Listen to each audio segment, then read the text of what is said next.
You're listening to The Blind Stealing the Blinds, a podcast by students of the game for students of the game. Join Dell and BJ in conversations about poker theory and bridging the gap between theory and application. We're all in this together. This week's topic, playing difficult hands profitably. Hey, Dell, how's it going this week? It's going really well. The COVID thing's still going around, and the guy I work with, we were right next to each other, and he came down positive for COVID. So I missed a couple days of work because I did not want to go in and put anybody else at risk. I don't have any symptoms. I don't seem to have it. I've had a negative test, and we're going to go back to work. I wanted to keep people safe. So it's neat because I've gone back down to 40 hours a week, and in this particular case, I only worked 20 hours this last week, so I got to spend some time with Terry. And as you know, that's my favorite thing to do. So it's been a really good week. How about you? Sounds like a good week. I'm glad that you're staying healthy and you get to spend more time with Terry drinking coffee, which is your favorite thing to do.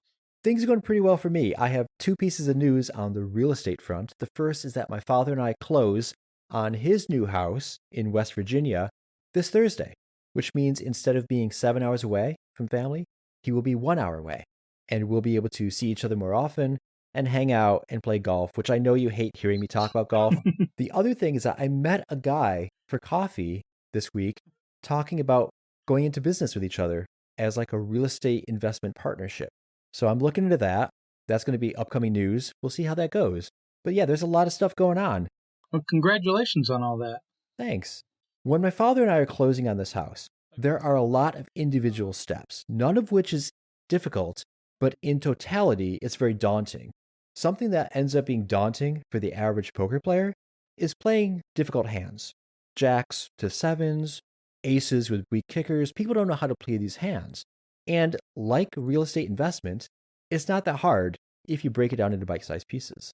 Yeah, it is interesting, isn't it, that after all this time, if you go on any poker social media, you're going to see it. Somebody's going to put in how they hate Jack, or how they busted with a weak ace, or all this stuff that they want the world to sympathize with them. And when you really break down what they did, what you end up seeing is a fundamental misunderstanding how to play medium pairs and aces with small kickers. It's just a fundamental misunderstanding that's going on because these are good hands, right? It's hard to get a pair. And Jack, the reason people struggle with it is that particular hand is it's right there. Jacks is right there on the cusp of really strong hands. And so nobody wants to fold it. They're going to see an overcard more than 50% of the time on the flop. So there's this passiveness that they immediately go to where they end up checking down this hand or checking it back and being petrified to take actions that are going to increase their EV. You mentioned the fundamental misunderstanding of how people play medium pairs and aces with smaller medium kickers. The real fundamental problem is that people play those hands as if it's their actual hand and not as part of a range. And when they get to that flop where they have an overcard, they freak out. They could very well rep that overcard, but they don't want to or they don't think of it because they're locked into the mindset of, oh, I have tens and I'm hating this flop. I think that we want to talk about playing these hands within a range. This is going to be one of the solutions that we're going to talk a little bit more. If we're playing it within a range, if I'm playing Jack and I open and somebody calls me and we go to the flop and an ace comes out, well, that ace is my ace. And I think that's where people have a problem understanding. If you're the pre-flop aggressor and you have a high card static flop, that high card belongs to you. That doesn't mean it didn't hit your opponent's range, but it hit your range too. At this point, you can literally play Jack like you would play ace king on that ace high board. Are you always going to get the results you want? No. Sometimes you're going to get called when you were hoping to get a fold because getting called probably increases the possibility that your opponent has an ace. But it also could mean that they just have tens and they don't want to fold yet. One of the problems people have when playing a medium pair or a weak ace like that is the prospect of getting 3-bet. Everybody hates getting 3-bet. And most of the time, they don't get 3-bet, but they're still afraid of it. And being afraid of that 3-bet gives them panic. They don't really know what to do. Should they call? Should they fold? Should they 4-bet? And a lot of it depends on what their opponent is like and stack sizes. But it also depends, in the case of 4-betting, how much fold equity we think we have. There's a lot that goes on, and people don't consider it. I would propose that if somebody is taking an action before considering what their opponent might do to counter that action, they haven't thought it all the way through.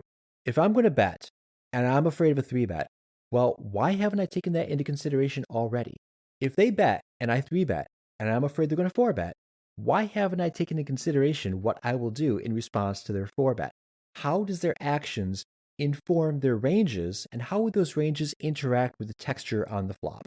I mean, you're talking about 3-bet pots here, and I think that one of the things that's dawning in my head as we're talking is that these hands don't do well in 4-bet pots. They don't normally do well in 3-bet pots, especially if we call with them. The problem with that is the moment we call, we pretty much announce what our hand is. We've announced that our range is capped, and oh, by the way, that our range is compressed, and it's going to be compressed into those medium pairs. So that's one of the reasons they don't play well post-flop is it's really clear what we have. So it's not like we can go post-flop and represent aces or kings because an aware opponent's going to know we don't have it. But it doesn't mean that calling a 3-bet isn't a proper line to take. But oftentimes in that situation, our best thing is going to be to 4-bet or fold. And I think this is one of the big problems people have with this hand is they get 3-bet and they call with it, and they're calling against somebody who's going to always be at top of range. It's one thing if you're against somebody who can 3-bet with a pulled range, where you might have some equity against them, or a merged range, and you have a little more equity against them. But when you're calling that 3-bet against somebody who's only ever 3-betting a linear top-end range, you're just throwing away money.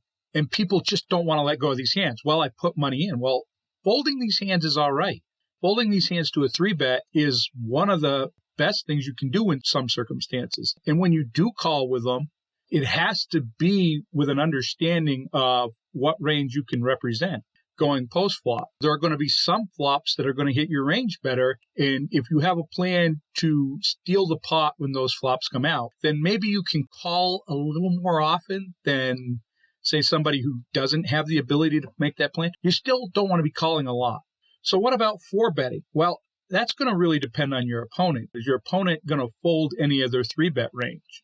Because if your opponent's only 3-bet and king, ace, there's never a point in 4-bet these hands, right? Yeah. If you're going to 4-bet jacks, when you know your opponent is 3-betting with aces and kings, you're behind. Unless you smash the flop and you get a set, you're behind. I want to key in on a point that you made earlier. It's really important. You had said something like, you don't want to fold to a 3-bet or a 4-bet because you already put money in the pot. I think what players fail to realize is once you make that bet, those chips are no longer yours. They belong to the pot. That's a sunk cost fallacy. You've already put the money in the pot. It's gone. You can't get it back. Don't make another mistake trying to get those chips back. Yeah, all our decisions in poker are supposed to be EV-based. So I think that, we can go with the sunk cost fallacy, which is absolutely true. Another way to put that, though, that maybe some poker players might understand better is it's really simple. Folding is always 0 EV, whereas calling can be negative EV. Folding is never negative EV. And this is what happens is people get in the notion that, like you said, they feel like they still own them chips. You don't own them anymore. They belong to the pot. So you're not losing money by folding. That was a little bit of a tangent. I thought it was important to hone in on that fact because people do have a problem folding. I want to get back to the concept of ranges because we're talking about stack sizes. And people should only play certain hands, maybe linear, maybe merged, maybe pulled, depending on how stack sizes are. So can you talk a little bit about that? Yeah. The idea of 4-betting in this situation, we haven't even brought up 3-betting with these hands, but the idea of 4-betting in these situations, that's only one option. We still got other options. Do we call? Do we fold? Do we 3-bet?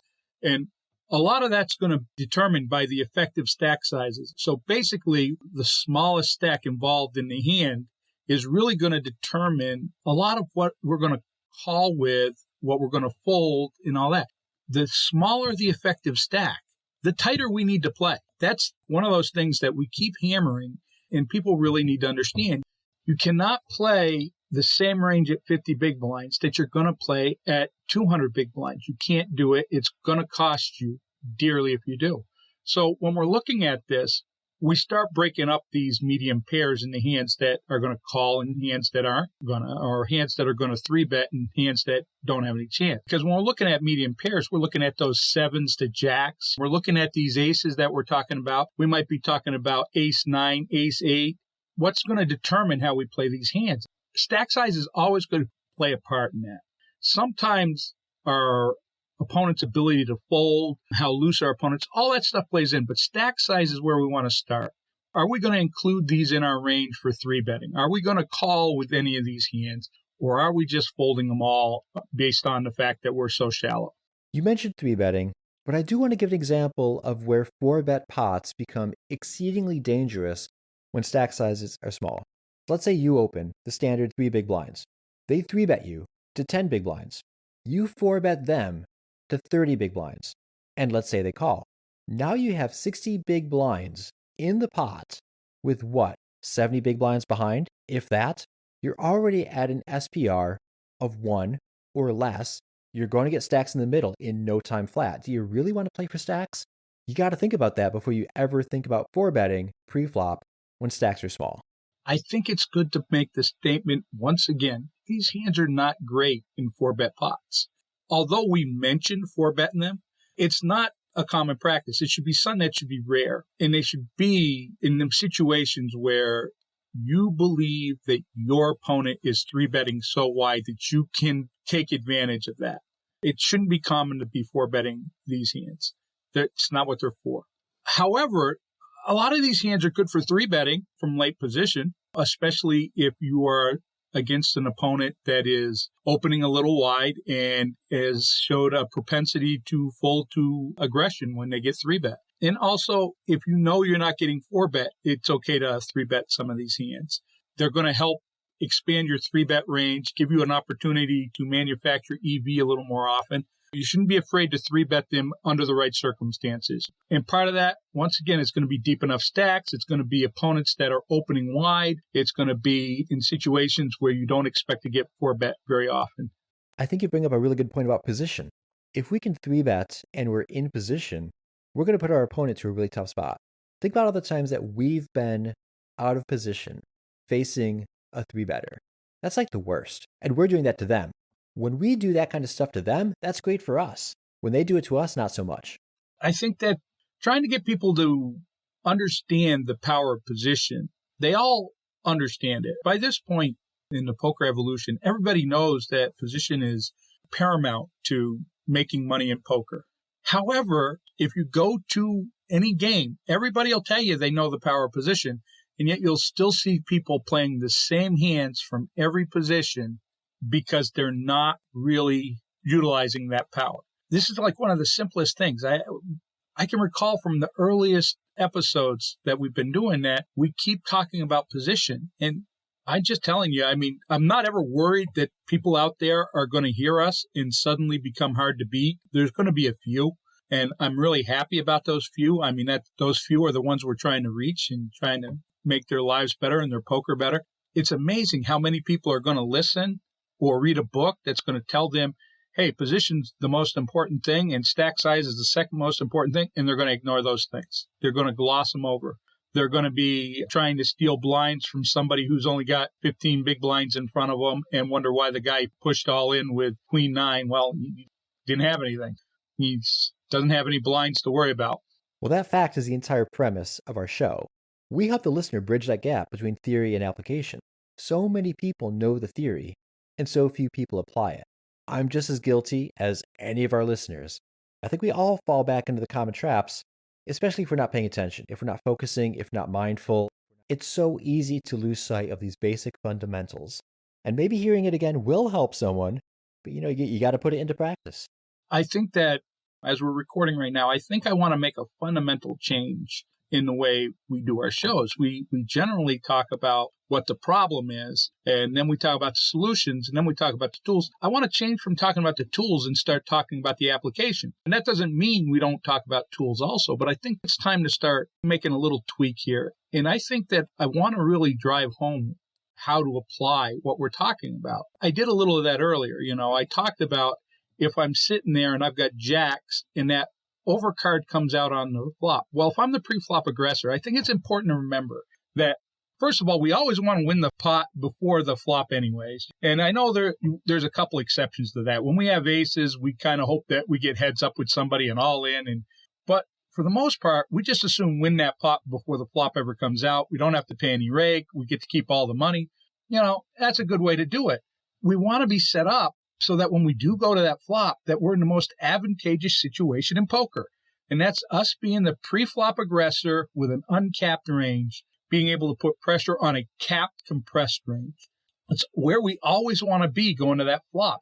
There's no place where you're going to have a greater advantage. And it doesn't matter if you're going there with aces or jacks. If that static flop comes out, that high card is yours. Take the application. That's the time to continuation bet. It's like you don't need to be afraid. You don't want to be checking just because, oh my gosh, I got jacks and there's queens out there, I better check. That queen belongs to you if you're the pre-flop aggressor. Now, when they call, we might have to look at how we're going to move forward. We might have to look at, how we're going to apply this going into the turn because they called with something probably. And if it's a dry board, there's a good chance that they've made a pair or they have two overs to the board themselves. That's going to really depend on ranging our opponents, right? Yeah, absolutely. I agree with everything you just said there. I think it's a great point to help our listeners really focus in on how to apply this stuff. Year 1 was problem solution tools. Year 2, problem solution application. We've gotten past some of the fundamentals. We're taking it to the next level with action. I didn't talk to BJ about that beforehand, and I'm kind of hitting with him on the fly. So I'm glad that he's amendable with it and agrees. So that's one way you can apply this. The other way to apply this and start making profit with his hands is understand that as you go further in the hand, when we're playing on the flop, we're definitely range against range. When we're pre-flop, we're range against range. When we get to the turn, we're starting to make a shift. If our opponent is still calling us, we have to shift from range on range to our hand and its equity versus what we believe their range is at that time.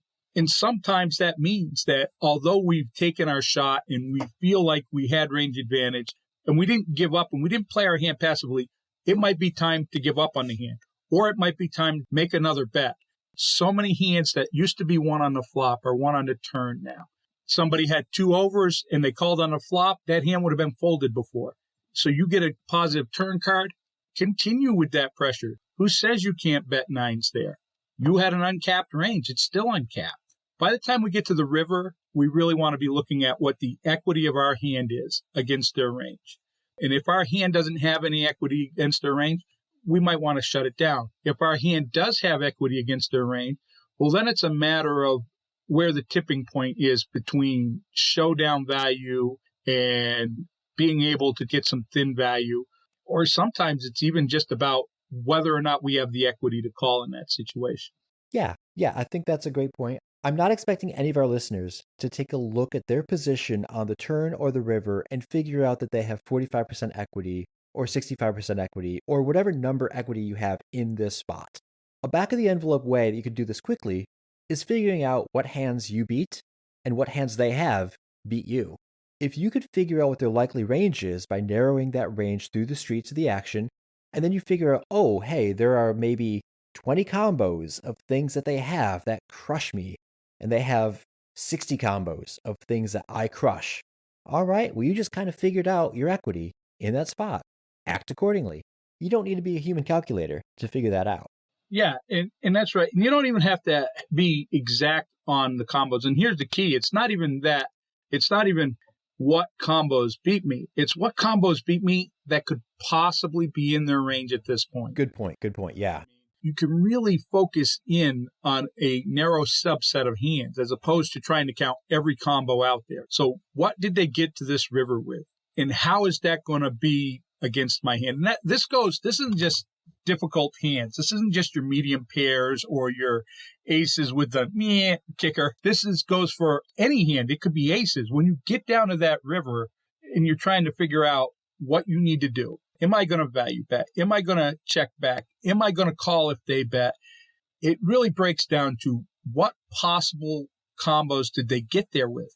there's not going to be that many. It's not like they're going to be there with the entire possibility of combos in poker. They're going to get there with combos that have somehow connected with the flop and or turn. That's a great clarification. What hands are they getting to the spot with that beat you and that you beat? If the river's a 5, you're like, oh no, a set of 5 beats me now. Would they ever come to that river with pocket 5s? Given all the other action that happened before, and let's say the 5 is otherwise a brick, who cares? It's not going to help. Don't worry about that. Yeah, exactly. I know we've talked about the solutions. I know we've talked about application. I can tell you that although I don't really want to get into tools all the time, I will tell you that it's the same tools we've been talking about. You can run these things through Flopzilla, and it'll give you an idea of the combos that you're going to face when you filter them out, the combos you're likely to face on every street for a given thing. But I think that the one thing I want, as far as our listeners go, when they're trying to go to the table and they're trying to play these hands in the future, I want them to play them without fear. That's what I want. I think that therein lies the biggest problem with these hands. The moment they see them, they're unhappy. Why are you unhappy with Jack? This is a really good hand. Why are you unhappy with a pair of 10s or a pair of 9s? A pair is a good hand.